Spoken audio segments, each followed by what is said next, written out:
Today we'll be working with one-step multiplication equations. Carlos and his friends go to a movie. The total cost of their tickets is $110, and each person pays $13.75. Write a multiplication equation that can be used to find how many people buy tickets to the movie. Okay, so each person pays $13.75. The total is 110. Okay, so it's going to equal $110.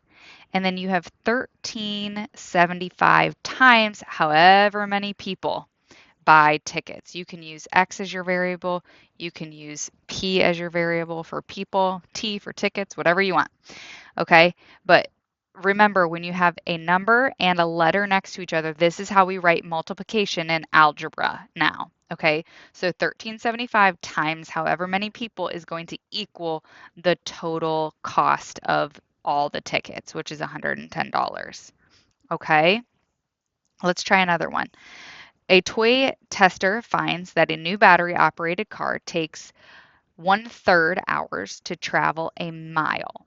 A toy car travels for 2 3/5 hours before running out of battery power. Write a multiplication equation that can be used to find the number of miles the toy car travels before running out of power.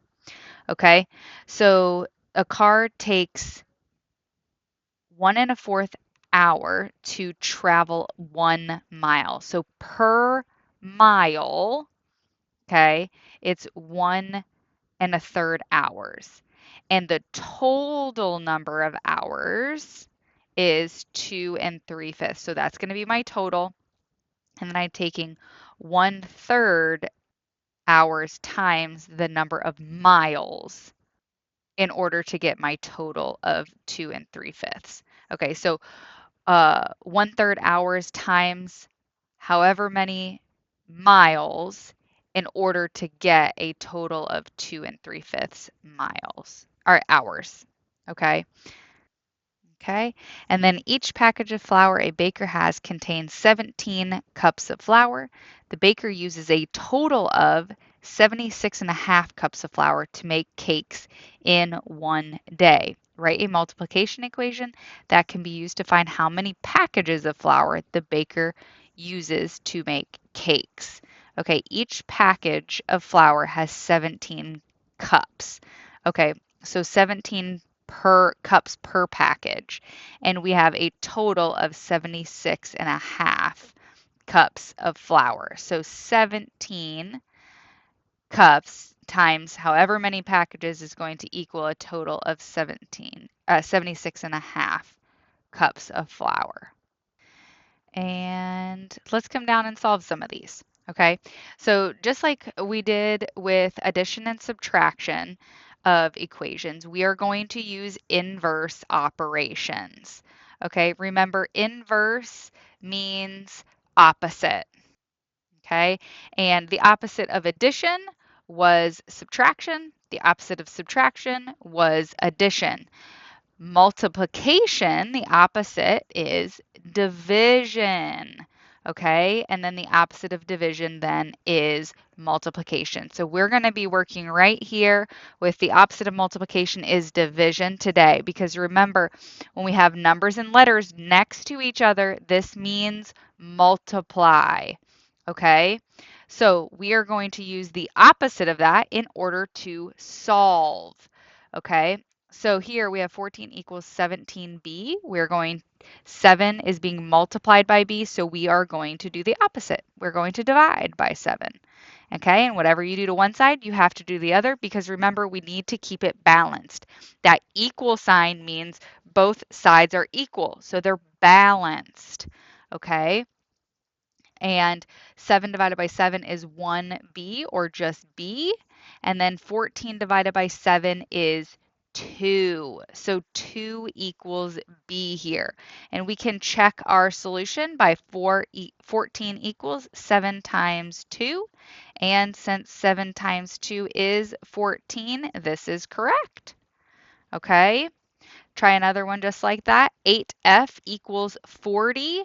8 and f is being multiplied, therefore the opposite is division. We are going to divide on both sides to solve.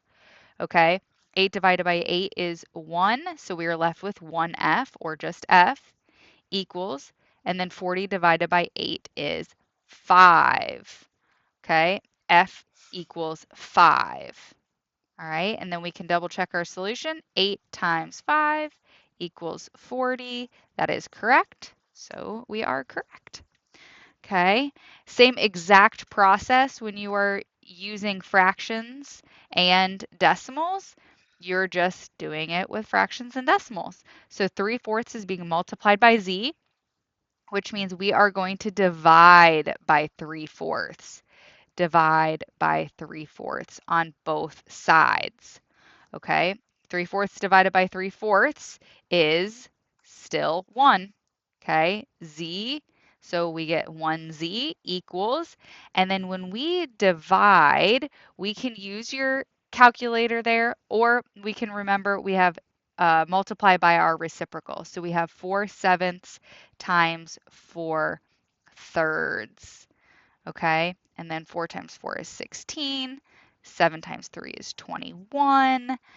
These do not simplify, so this is simplest form. Okay, let's do one more fraction 1 together. 1/8 equals 2/3 I. Okay, 2/3 is being multiplied by I, so we are going to divide by 2/3 on both sides. Okay, when we divide by a fraction, it's the same thing as multiplying by the reciprocal. So I'm doing 1/8 times 3/2. Multiply my numerators, and I get 3. Multiply by the denominators, and I get 16. Okay, and that does not simplify, so 3/16 is I. 3/16 equals I. 2/3 and 2/3 is 1, so 1I. Okay, again, same exact process with your decimals. 4.2v, we divide because we are doing the inverse operation, or the opposite, and whatever I do to one side, I have to do to the other. So 36.33 divided by 4.2, we get 8 65/100 equals v. Okay, and you can have several more that you can try on your own there.